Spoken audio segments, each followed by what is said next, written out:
Our Moon by Jane Yolen, illustrated by John Schoenherr.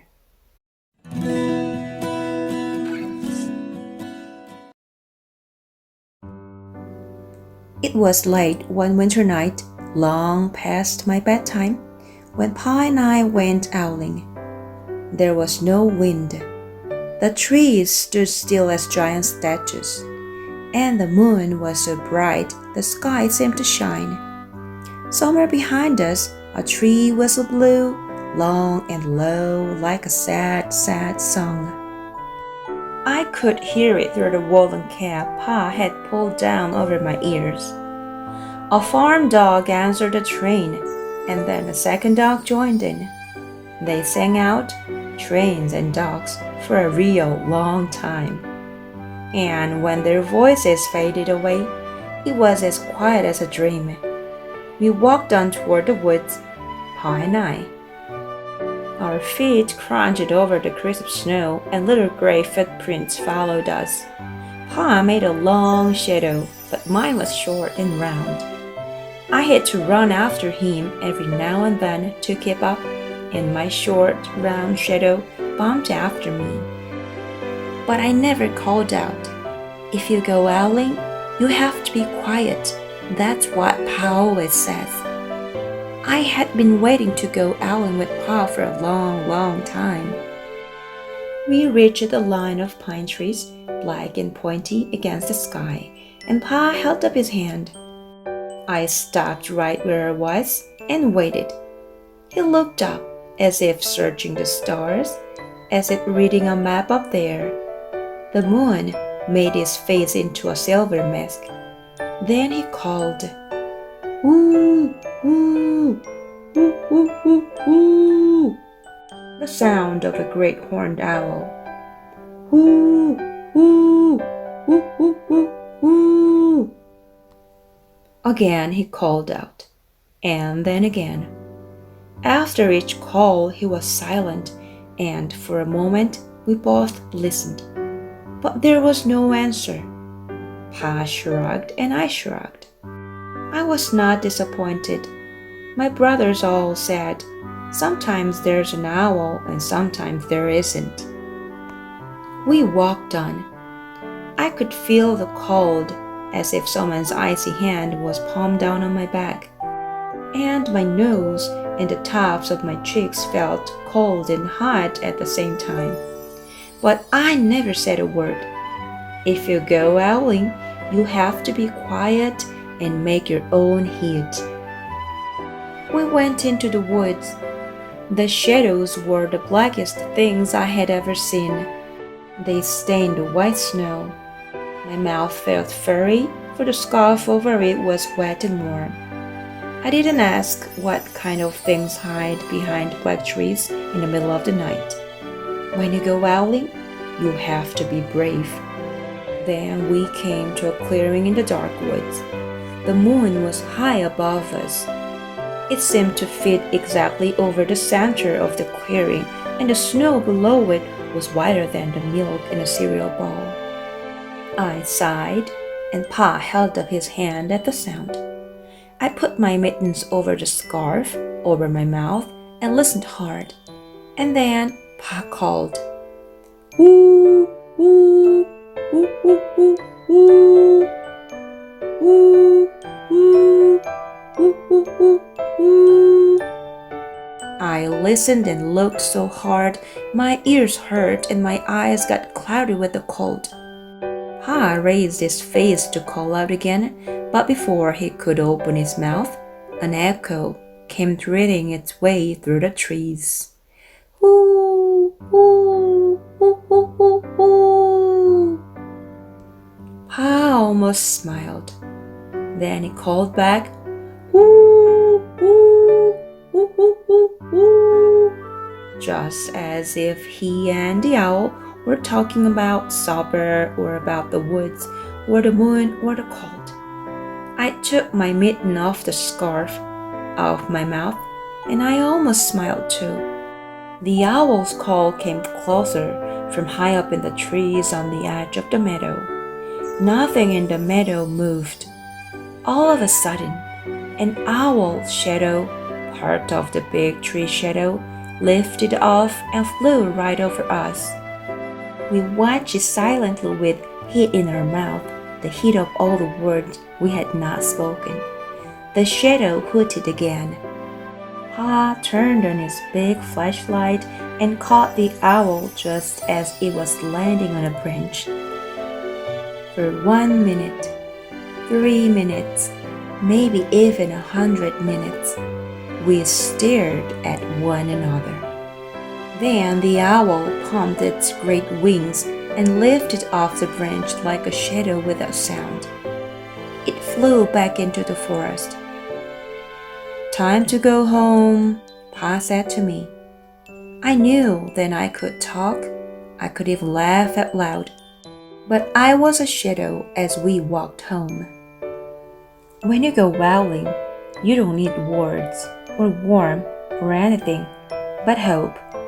That's what Pa says. The kind of hope that flies on silent wings under a shining owl moon. Wow, wow, wow, wow, wow. 부엉이와 보름달, 존 쉔헤르 그림, 제인 욜런 글, 박향주 옮김.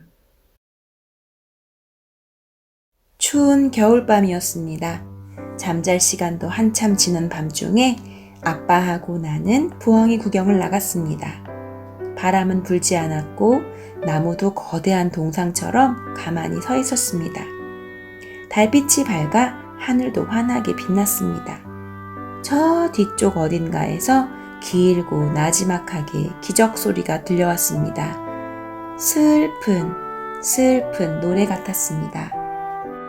아빠는 내 귀가 다 덮이도록 털모자를 씌워주셨지만 나는 들을 수 있었습니다. 농장의 개 한 마리가 기적 소리에 맞춰 짖었습니다. 다른 개들도 따라 짖었습니다. 기차와 개들은 그렇게 오랫동안 함께 노래했습니다. 기적 소리도 컹컹 소리도 잦아들고 꿈속처럼 고요해졌습니다. 아빠하고 나는 숲으로 다가갔습니다. 뽀드득 뽀드득 눈을 밟아갈 때에 조그만 회색 발자국이 우리 뒤에서 따라왔습니다. 아빠는 그림자가 길었습니다. 내 그림자는 짧고 동그랬습니다. 가끔씩 나는 아빠를 놓치지 않으려고 뛰어가야 했습니다. 그러면 내 짧고 동그란 그림자도 내 뒤에서 뛰어왔습니다. 그렇지만 한 번도 아빠를 소리쳐 부르지 않았습니다. 부엉이 구경을 나가면 조용히 해야 한단다. 아빠는 늘 그렇게 말했거든요. 아빠와 부엉이 구경 나오기를 얼마나 오랫동안 기다렸는지 모릅니다. 우리는 시커먼 소나무들이 뾰족뾰족 하늘을 찌를 듯이 서 있는 곳에 다다랐습니다. 아빠가 손을 들었습니다. 나는 그 자리에 멈춰서서 가만히 기다렸습니다. 아빠는 하늘을 올려다보았습니다. 별자리를 찾는 것 같았습니다. 하늘의 지도를 읽는 것 같았습니다. 달빛이 아빠 얼굴에 은빛 가면을 씌웠습니다. 아빠는 소리내어 불렀습니다. 부엉, 부엉. 큰 뿔 부엉이 소리 같았습니다. 부엉, 부엉. 아빠는 다시 불렀습니다. 한 번, 또 한 번. 한 번씩 부르고 나서는 조용히 기다렸습니다. 우리는 잠시 귀 기울여 들었습니다. 하지만 아무 대답도 없었습니다. 아빠는 어깨를 으쓱했습니다. 나도 어깨를 으쓱했습니다. 나는 실망하지 않았습니다. 오빠들이 그랬거든요. 부엉이를 본 날도 있었고 부엉이를 못 본 날도 있었어. 우리는 계속 걸어갔습니다. 몹시 추웠습니다. 누군가 얼음 손으로 내 등을 쓸어내리는 것 같았습니다. 코랑 볼은 얼어서 화끈거렸습니다. 그래도 나는 한마디도 하지 않았습니다. 부엉이 구경을 나가면 조용히 해야 되거든요. 자기 몸은 자기가 알아서 따뜻하게 해야 되거든요. 우리는 숲으로 들어갔습니다. 숲속에 늘어선 나무 그림자들은 여태껏 본 어떤 것보다도 시커맸습니다. 코 밑에까지 끌어당긴 따뜻한 털목도리가 입김에 젖어 축축했습니다. 입가가 꺼끌꺼끌했습니다. 저기, 저 시커먼 나무 뒤에는 뭐가 숨어 있을까? 하지만 나는 물어보지 않았습니다. 부엉이 구경을 나가서는 용감해야 하거든요. 이윽고 우리는 컴컴한 숲속 하얀 빈터에 이르렀습니다. 보름달이 우리 머리 위로 높이 떠 있었습니다. 달빛은 빈터 한가운데로 고스란히 쏟아졌습니다.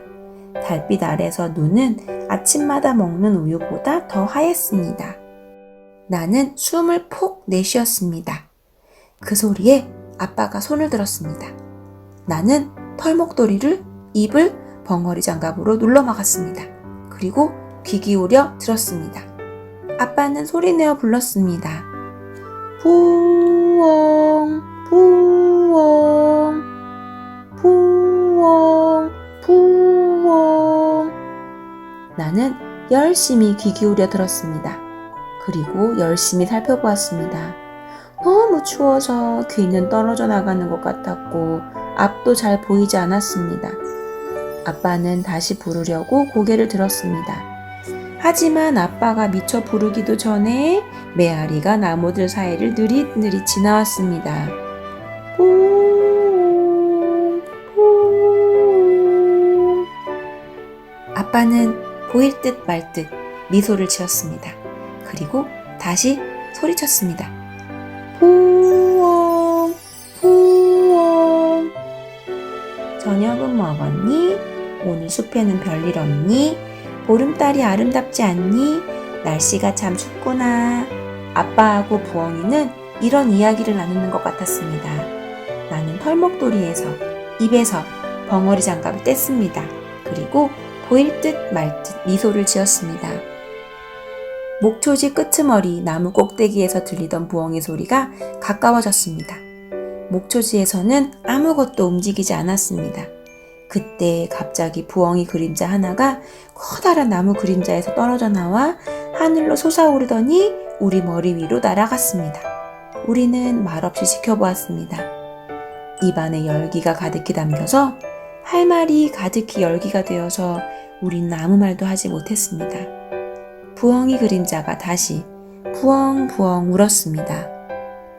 부엉이가 나뭇가지에 내려앉자 아빠는 커다란 손전등으로 부엉이를 비추었습니다.